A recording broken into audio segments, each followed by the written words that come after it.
Hey everyone, how you doing? This is Amon Green, Green Bay Packers all-time leading rusher, and you're watching Packers Total Access Live, your daily source for Packer content. Go Pack, go!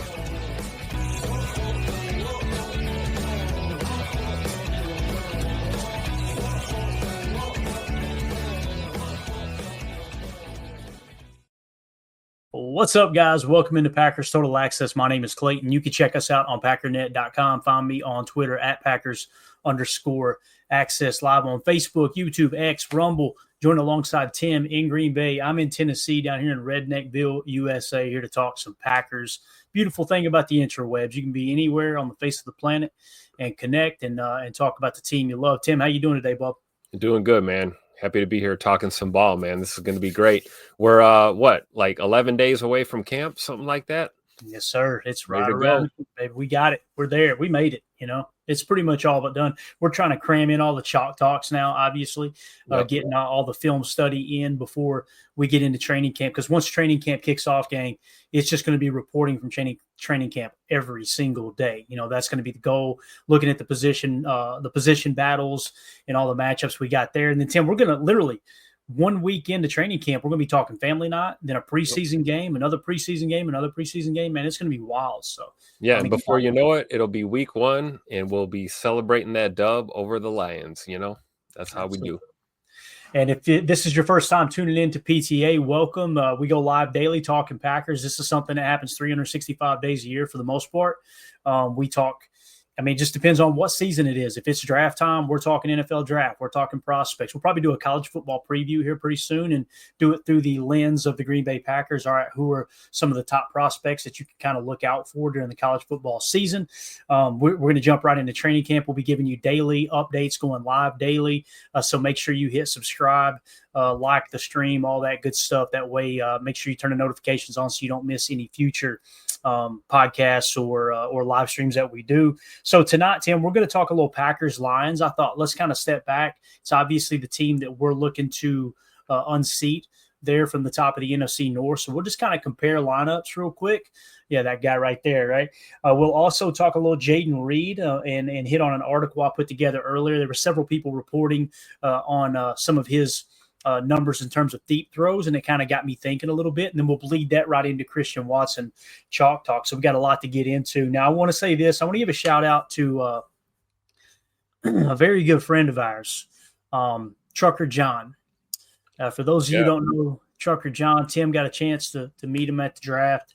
I've connected with his son as well, and we were out there in the parking lot at Lambeau, and somebody said my name, and I thought, I owe somebody money. You know what I mean? And turned around, and it was Trucker John. So the first time I got to meet him was at Lambeau, and I was chatting with his son last night. And John's been facing a lot of health issues over the last few years, and he's reached out to me. One of the first people to reach out as soon as we got the text line up and connected and everything. And I know he's going through one of the toughest battles he's had so far. And just wanted to let him know that we appreciate his friendship and appreciate him and everything he's done to support the show. And he has no idea, John, I know you're listening. You have no idea how much it means that you make us a part of your day when you can. And just know this, buddy, we need you to fight. We need you to hammer down and do what the docs are telling you to do.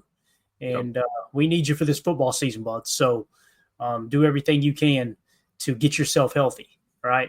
And I want to be chatting with you all year long, and I don't want it to be something where it's a burden on you to reach out. I want you to be able to enjoy the football season. And the main thing I wanted you to know was one of the highlights for the draft for me, John, was getting to meet you. Everything in life, anything in life worth having, it's worth appreciating. It's shared with other people. Yep. And that's why I take it so serious, especially with social media and stuff, is like, man, if somebody's just going to be negative and they're just always going to be down in the chat, they're gone. Life's too short to worry about that stupid stuff. We're here to talk about the team we love and have a good time doing it, even through the bad. And I just want you to know, John, your friendship means the world to me. I know Tim feels the same way. I know Emilio feels the same way. Emilio was just raving over it when we got to meet you at the draft. So just know, buddy, we're praying for you. Everybody here on this stream, say a little prayer for John tonight. He's going to kick through this, and we're gonna be talking ball all year long. John, we appreciate you, buddy. So, Tim, you got anything to say, John? Yeah, keep fighting the good fight, brother. And we need you to be a part of the posse, man. And that was the highlight of my draft experience, I think. I mean, we met Drew and we met a lot of people at the draft. But I remember that moment. We were kind of walking behind Media Row there, and we saw Nick Saban a few minutes prior to that, and then lo and behold, there's Trucker John and his family, shouting us out. And what a cool moment to just get to meet everyone in person. And wishing you nothing but the best, man. Thank you for your support. And again, when he reaches out, he loves the content. He's a big fan of the show, but we're a fan of you. And I just want you to understand what you mean to us. And we really, really, truly appreciate your friendship here at PTA. So go kick some ass, Trucker John. All right. Get it all righted, and let's enjoy this football season. So Tim, let's jump into the Patreon group here. All right. There's no easy way to segue from that, other than just, hey, let's continue talking ball, because I know that's what John wants, right? We got a super chat here from here's John Schultz. Hold on a minute. This is his wife, and you made him smile. Thank you so much. Thank you so much for that. Mrs. Trucker John is what we'll call her. All right. So you guys have a wonderful evening, and appreciate y'all tuning in. Shout out here and a super chat from H.E. Solder says, stay strong, John. What is the strength of this Packers team, and does that strength counter what the Eagles and Lions want to do? Man, that's a great question right off the bat. We'll get to the Patreon questions here in a second. Let's hammer this the super chat here. So what is the strength of this Packers team, and does that strength counter what the Eagles and Lions want to do? I think the strength of this team, Tim, that's a great question. I think the strength is the run defense. Now you guys tell me, what's the Eagles' strength? It's their running game. Run right? defense and run game. Right. So we're pressed into what we do well on defense is in a good spot, not to say it's perfect, but in a really good spot to counter or at least shut down their running game for the most part, right? Now, I go back, Solder, to the playoff game, and why did we lose that game to the Eagles? I personally believe we lost that game to the Eagles because of our offensive line.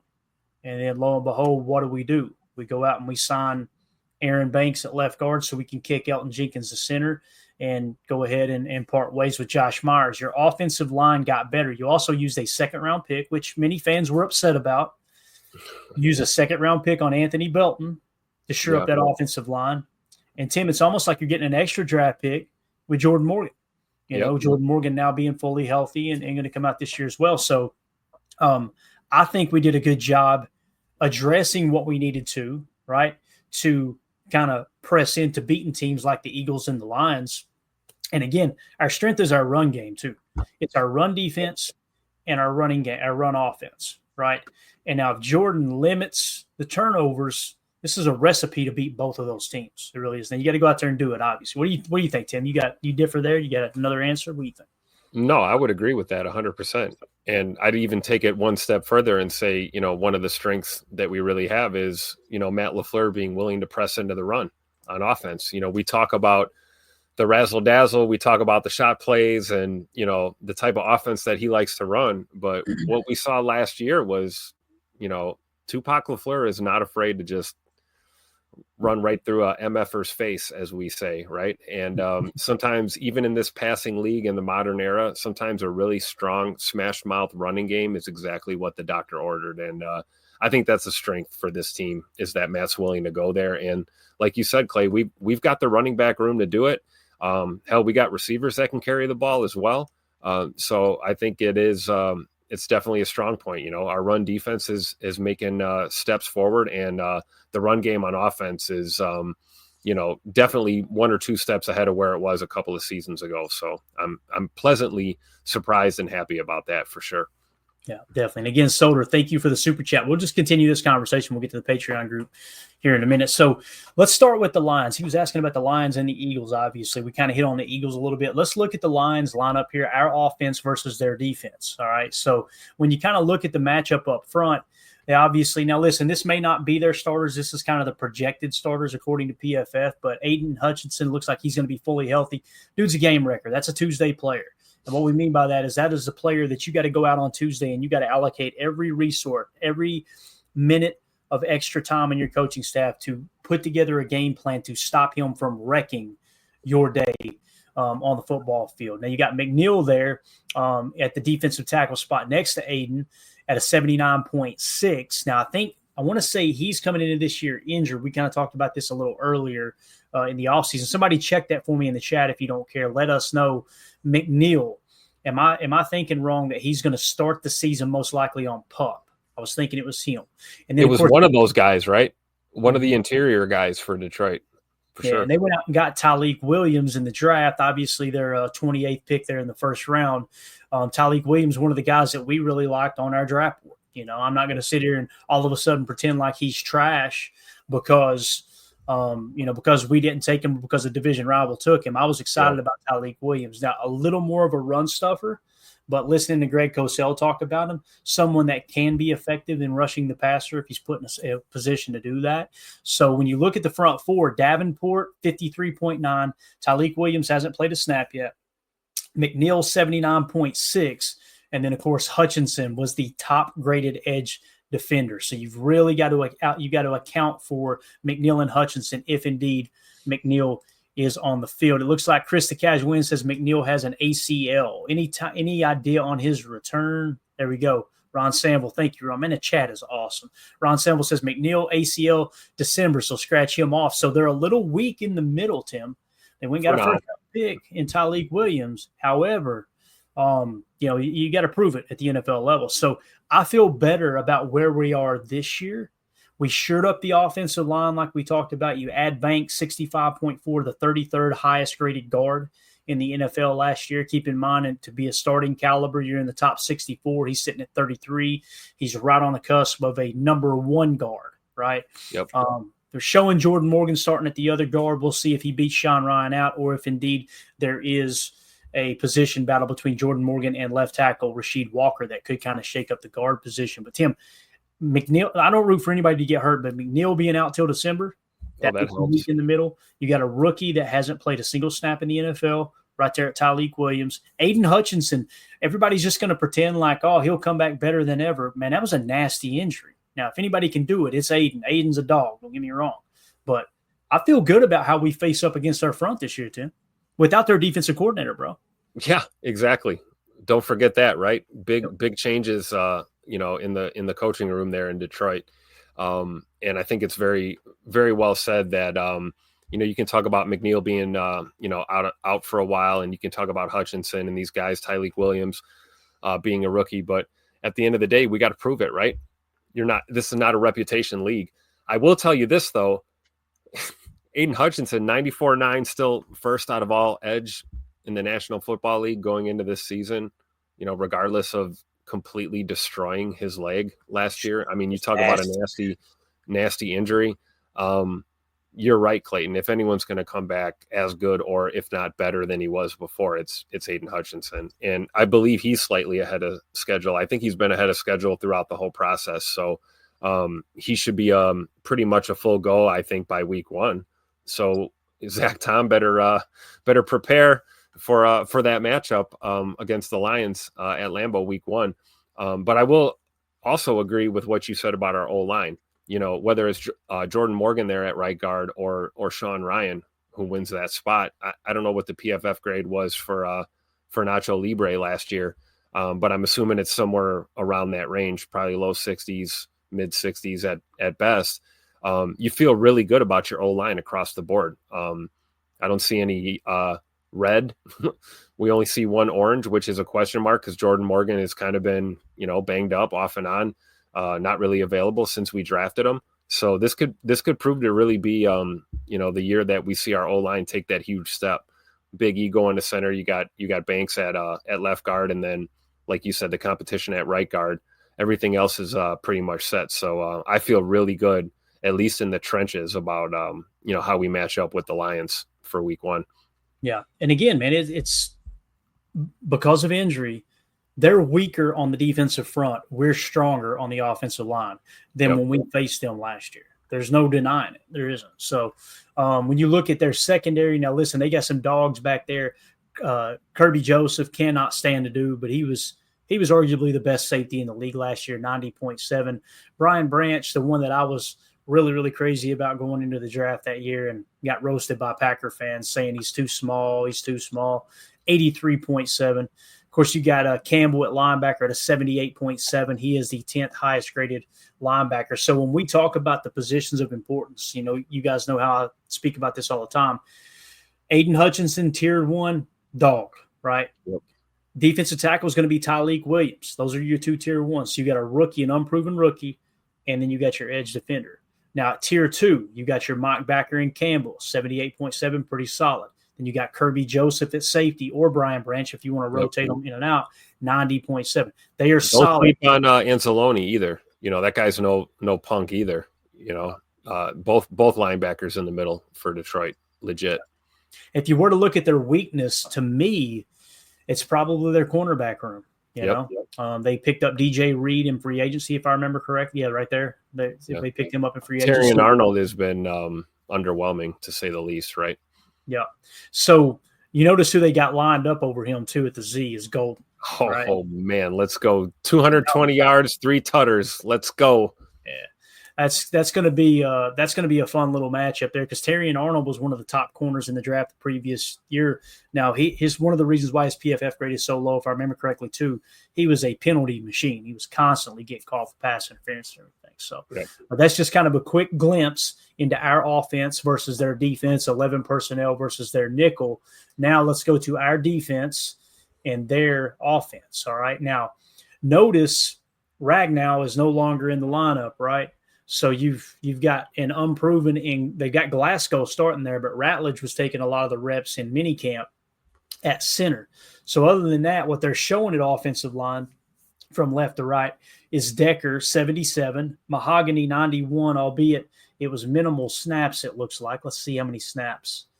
Yeah. So he, if this is correct here, he basically just played 2 games. So he played the divisional playoff game and week 16 there, according to PFF. So very small sample size. You got to kind of throw that out the window in terms of the 91.5. Not to say he isn't a good player, but very, very small sample size. Glasgow at centers, who they got showing here, if it's not Ratledge, who hasn't played a single snap in the NFL, it's 57.2, and Ratledge at right guard with no score. And then, of course, Penei Sewell, he's a dog. He's a damn good offensive lineman, 89.6. So their offensive line, it looks good on the surface. But, boy, without Ragnow, Tim, big difference there. Big difference. Oh, yeah. We know how that is, right? You get one piece that falls off or, struggles, you're in trouble, bottom line. And, you look at Penei Sewell, I mean, that's their Zach Tom, right? Let's be real. Probably the best O-lineman on that team now that Ragnow's out of the picture. I would look at Tate Ratledge. If you're going to monitor your NFC North division rivals, and look at Detroit Lions camp, I would look at Ratledge getting reps at center and to see how he does.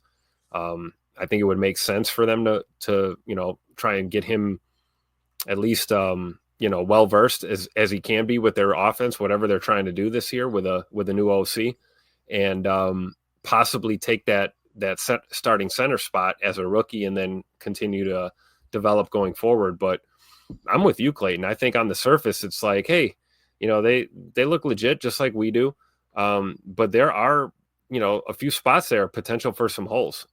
Like, let's be honest. And I think when you look across the line of scrimmage there at, Rashawn, Devontae Wyatt, LVN, these guys, I see we got Enigbare out there right now. They still got it listed as outside linebacker. Yeah. PFF got to get on their game, man. Yeah, for sure. But I think it's, flip a coin, man. I think in the trenches, both sides of the ball, we match up pretty well. And I definitely, like I said, I've said this numerous times, I don't feel like Detroit is this, big, gigantic monster that they have been the last 2 seasons for us. I think this is the year that we can punch them in the mouth early, take care of home week 1, and possibly beat them again later in the year and go 2-0 against the Lions. I would love it. Yeah, you're talking about setting the tone for the entire season for sure. Holmes MD1 points out Ragnow had an 86.1 PFF grade and played a lot of snaps, who played hurt all year as well. He's one of those guys. He was the backbone of that offensive line. There's no two ways about that. I mean, Penei Sewell's the most talented, but Ragnow was like that leader. He was that anchor, that guy that, hey, it all begins with him at the center position. So you talk about setting protection, right? Calling out the mic, things like that. I mean, it's second nature to a veteran center. I mean, you can't even pretend like they're not going to miss him. It's going to be noticeable for sure. Yeah. And Daryl points out Lions offense took the biggest hit when they lost OC Ben Johnson, who recently became the Bears head coach. Just like on defense, losing Aaron Glenn, defensive coordinator, they lose Ben Johnson from the offensive coordinator spot. That, I'm telling you guys, that's huge. That is get ready to go. I mean, and here's the thing. Do I think Ben Johnson will be a great head coach? I would lean toward no. Get ready to go. But it's because someone is a great play caller and a great offensive mind, offensive coordinator, doesn't mean they're just automatically going to be a great head coach, right? Yep. So I'm not saying it's like highly unlikely he's not a good head coach, because when you become a head coach, guys, you're like the CEO. You know, you've got so many things, so many irons in the fire, right?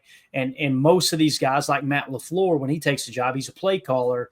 He tried to go find his DC, right, and let the defense coordinator run the defense, and he could kind of step back. But as we've seen even with Matt LaFleur, sometimes the challenge flags are questionable. Sometimes the clock management's questionable because they're so embedded in calling the next play and trying to, cipher through their entire play sheet for the game planning leading up to that week's opponent, that you kind of lose sight of other things. So what I'm saying is, I think that Detroit, if they had just lost the OC, I'd be sitting there going, I'm feeling pretty good about this matchup. But they lost the DC as well. So it's going to be interesting to see how they respond to losing Ben Johnson as well. Anything else you want to hit on here with the Lions and the Packers matchup, Tim, before we move on to the Eagles? Just real quick, Clint in the chat said Goff is a different quarterback when pressured. I think that's well said and very true. I think he's a type of guy that will manage the hell out of a game for you, right? I call him check down Charlie all the time, but I don't think you can sleep on a guy like Jared Goff at all, because he is a talented quarterback. But Clint's right, man. If we can get pressure to him, and notice how he's not saying sell out and blitz every down. He's just saying get pressure to the quarterback. And I firmly believe, man, some of these guys that we have in the trenches, man, if they can win and stay gap sound and win their one-on-ones and pressure Jared Goff, it's going to be a recipe for success for our defense, for sure, because he is a totally different QB when he's got pressure in his face, for sure. Yeah. The most recent trend, let's just go back 4 years, right? In 2021, he was a 60.3. In 2022, he jumps to a 72.4. 23, he jumps to an 85.6. And then last year, he fell back to a 78.8. I can't imagine he's going to play better without Ben Johnson. So might be getting that 72.4 range there, right? And it all begins and ends, obviously, with the quarterback position. So going to be interesting. They got a good run game, too, with Gibbs back there, 90.1. Amon-Ra St. Brown, it's another Tuesday player. You got to do whatever you got to do to stop him. Sam Laporta, another solid player. He's the 10th highest graded tight end. So, again, it's going to come down to how do they respond without Ben Johnson. It's going to be exciting to see how that all unfolds. So let's move on now to Coach Len doing the Lord's work out here, calling it like he sees it, right? Ben Johnson is cringe. It's so true, man. So true. All right, man. Let's move along now to the second part of the super chat there, and that is kind of taking a look at the Philadelphia Eagles and how the Packers match up against them. All right, so when we look at their front in their nickel, obviously got one of the best defensive lines in the entire league, right? From left to right, from the offense's perspective, Hunt 69, Ojimo, if I'm saying that right, 70.4. Jalen Carter ended up finishing at a 73.3, the 18th highest rated defensive lineman. And then Smith on the edge, I think that's Nolan Smith, 73.9. He was the 27th highest graded edge defender. So when you look at their defensive front, it's one of the best in football. But again, we talked about this. You spent your offseason preparing to play people like the Philadelphia Eagles. That's why you bolster that offensive line. And now Jordan is healthy, right? It's not going to be one of those things where you're limited on how much you can run play action, because you want to neutralize a good pass rush. Get under center and run play action, especially wide zone boot, which is Matt LaFleur's forte, if you will. Now, Zach Bond, this one right here, Tim, I'm not going to be surprised if Zach Bond has a down year, because last year there's one of these that don't belong, right? Yeah. From the time he got in the league, 65, 44, 50, 71, then all of a sudden, bang, he was up to a 90. Don't be, and listen, I'm not hating on anybody's Wisconsin Badgers out there. I know people get passionate about their Badgers just like I get passionate about my favorite college teams too. We got a huge Milwaukee fan base in here as well. I know we got a lot of people from Madison that watch the show and listen to the show on the podcast. Not trying to dog the Badgers, but one of these scores. We'll do that in 2026 when the Irish come to Lambeau.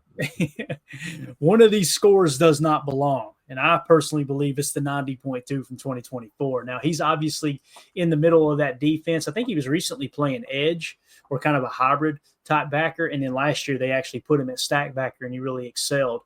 You've also got Nakobe Dean at a 77.4 back there at the linebacker position. Now, Cooper DeJean, obviously 86.3 in the slot, solid football player. Would have loved to seen him in Green Bay, but you can't have them all, right?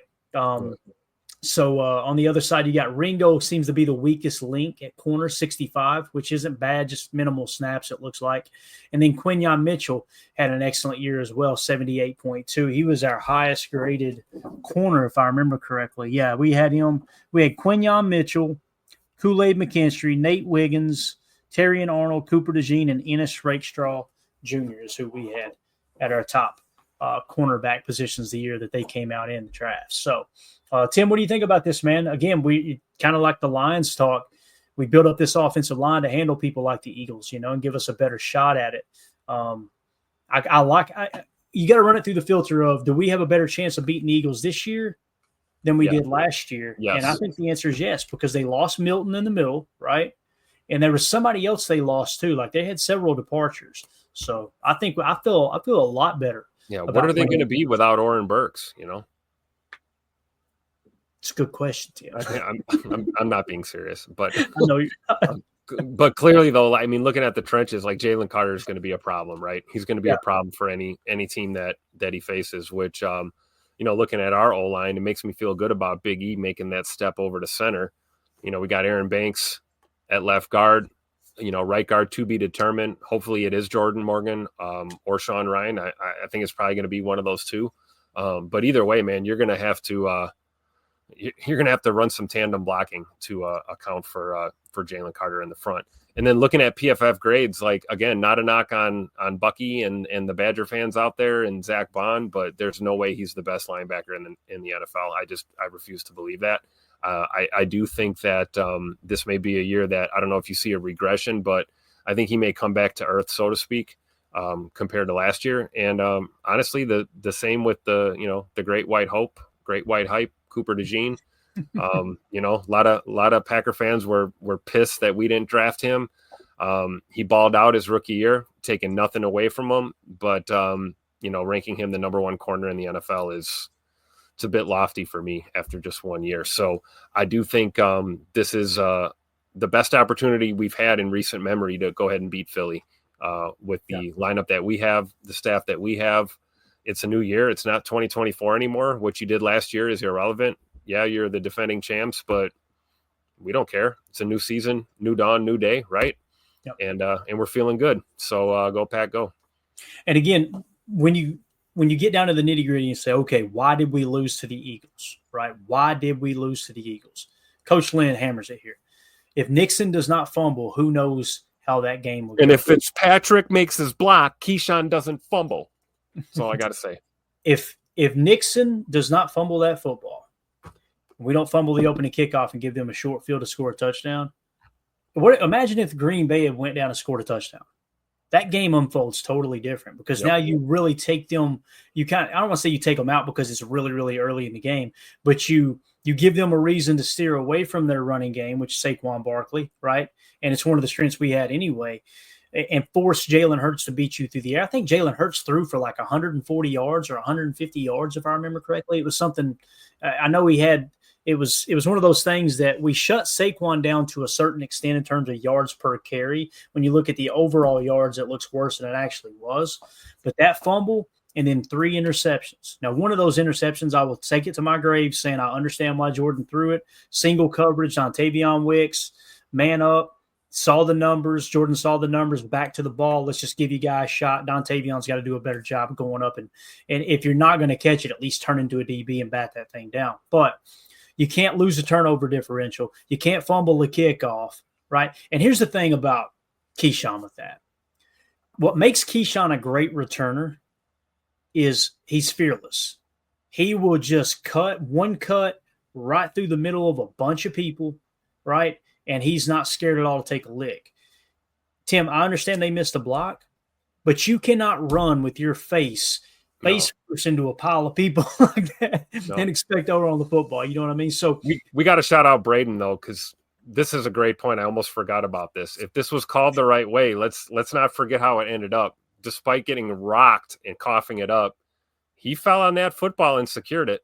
He was laying on his back with both hands by contact with possession. That was a terrible call by the officials. Yep. Great call here by Braden, bringing that up. Let's not forget that. Says too. Well, it wasn't a fumble, so yeah. Yep. I mean, it was a fumble, but he recovered. I mean, he was laying on his back with both hands on the ball. Yep. Like I don't. Anyway, here we go again. Here we go. Cue the conspiracy music. Exactly, but. Again, man, you can't lose the turnover differential, right? And once the offensive line got banged up, the train goes completely off the rails at that point, right? Yeah. So what did you do to fix those two things, right? Obviously, Keyshawn or whoever the returner is this year there's going to be emphasis on protecting the ball all year long. Nicole Hardman. I guarantee you they're going to be focused on protecting the football now after it pretty much cost you a playoff game, right? So protecting the football, Jordan Love healthy, more under center, all that stuff. You beefed up your offensive line a bit. You're in a better position to beat the Eagles as well. The Packers got better this year, guys. They got better. And well, we lost Jair. Okay, you understand Jair played less than 50% of the snaps, right? So, yep. And you look at the Eagles. Do you think the Eagles really got better? But they definitely didn't get worse, right?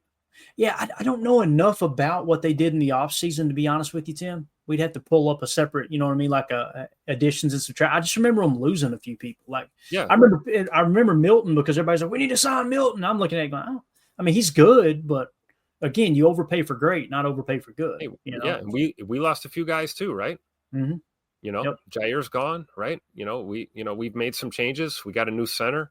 It's part of the league, right? So I think definitely if you're looking at just, bird's eye view right now, I give the Packers a little edge as far as who improved more in the offseason, for sure. DJ in the chat says, great point here. Sophomore slumps would make them worse in the secondary. It's a great point. Great point. Yes. Like you can't expect Cooper DeJean to go out there and grade out as the highest graded corner, right? Same thing with our boy Quinyon Mitchell, right? Quinyon Mitchell, same type of thing. He probably, is there a chance one of them they'll stabilize? Yeah. The chance of both of them taking a step back, I would say, probably wishful thinking. But yeah, you're right, DJ. I think you're spot on there, man. History would suggest they are going to take a slight step back to a certain extent. So when we look at their offense compared to our defense here, Tim, obviously their offensive line from left to right, Mailata, 95, the highest graded tackle in the league. Dickerson, 78, the 8th highest graded guard. Juergens, 65.6. He was the 14th highest graded center. Steen at right guard, if he does start there, 40.7. And then Lane Johnson at 88.9. So the weakest link is the right guard position there. Their offensive line looks pretty stout, man. It does. And they got good receivers, too. Jalen Hurts played well. They're just a well-built team, man. You got to tip your cap to Howie Roseman, the way he put that Super Bowl team together. And Barkley, obviously, 85.3. I think he should be graded higher. But I would agree. I mean, look at that core. Jalen Hurts, Saquon, you got Devontae Smith, right? Dallas Goedert as your tight end, and then, of course, Mr. Brown. Everybody's biggest pain in the ass to try and cover in the NFL. So, for sure. I mean, other than, like you said, maybe you could call that a hole. I would call that a hole, a 40.7 grade at right guard. There's probably a little hole on the O-line. But if you know anything about the Eagles, they'll probably sort that out throughout camp in the preseason and make something happen there. So great point by Ron. Let's not forget our boy A.J. Dillon, Mr. John Deere Green, the mayor of Door County himself is a Philadelphia Eagle as well. So, say what you want, but that provides more depth in that running back room. And, Philly is one of those teams that it's running the ball by committee. You got the best running back in the NFL, arguably, in Saquon Barkley. But Jalen Hurts will tuck it and run on you too. And they've run some jet motion looks too, and are not scared to get a receiver involved in the running game as well. And I think it's something you got to account for. So offensively, I think, like I said, I don't know if they've improved a lot, but I definitely don't think Philly's regressed at all. I think this is pretty much the same team we kind of looked at last year, and they're a legit threat on offense. Yeah, when you look at our defensive side of the ball from the cornerback position here, I would personally put Hobbs in the slot at a 61.4 over Bullard at 54, Nixon on the outside 64, and then you add in Carrington Valentine, who was arguably our best cornerback last year other than Jair Alexander. Best passer rating when targeted, had the most interceptions amongst our cornerbacks, gave up 0 touchdowns, PFF grade 65. He was the highest graded corner according to PFF.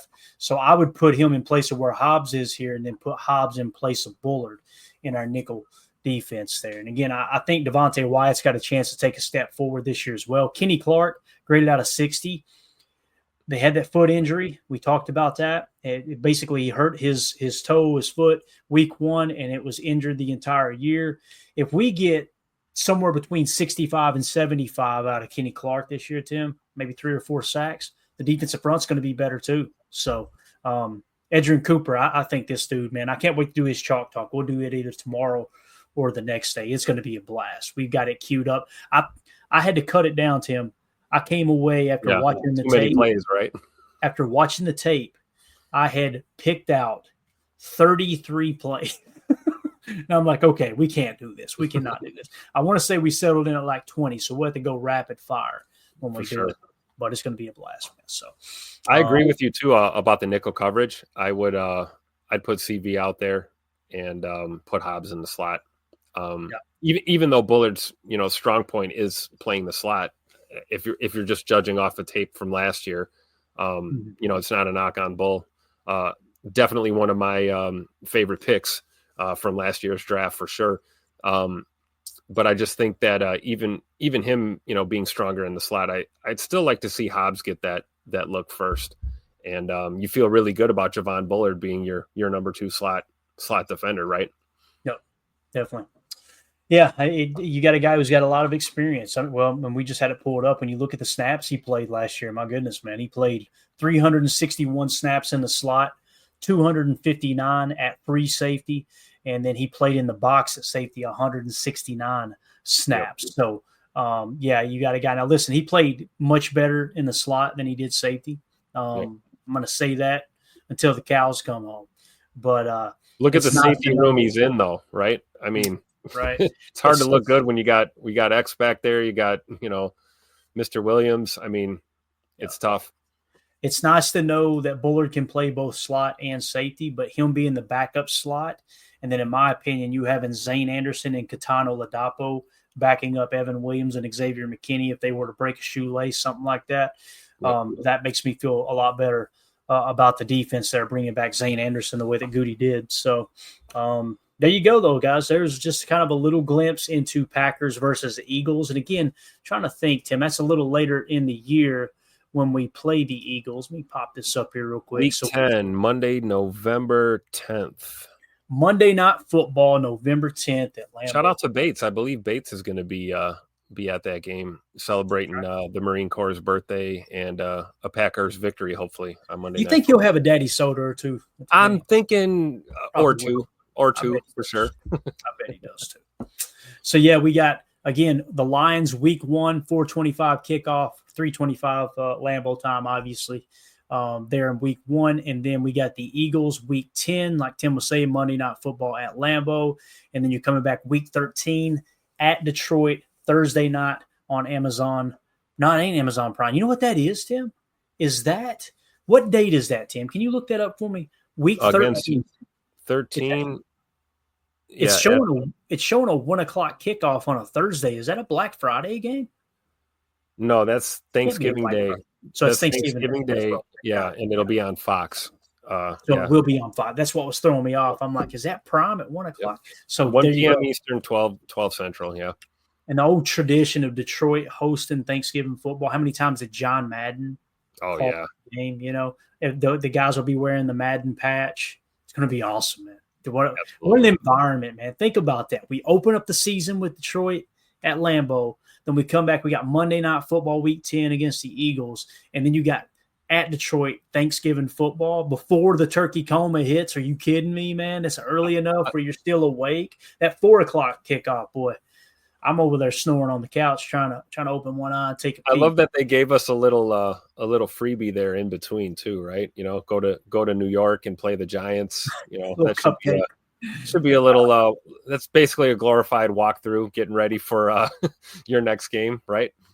Unless they march Mr. DeVito out there, you know how that goes. Oh no! Sorry to bring that up, but all right. So there you go. There's the Packers-Eagles preview coming up in Week 10. All right, that's going to do it for Hour 1. For those of you listening on the pod, we will see you on the other side for Hour 2. We're going to talk a little Jaden Reed, and if we have time, we're going to do a Christian Watson breakdown of his tape. But we'll see you on the other side for Hour 2. Appreciate y'all.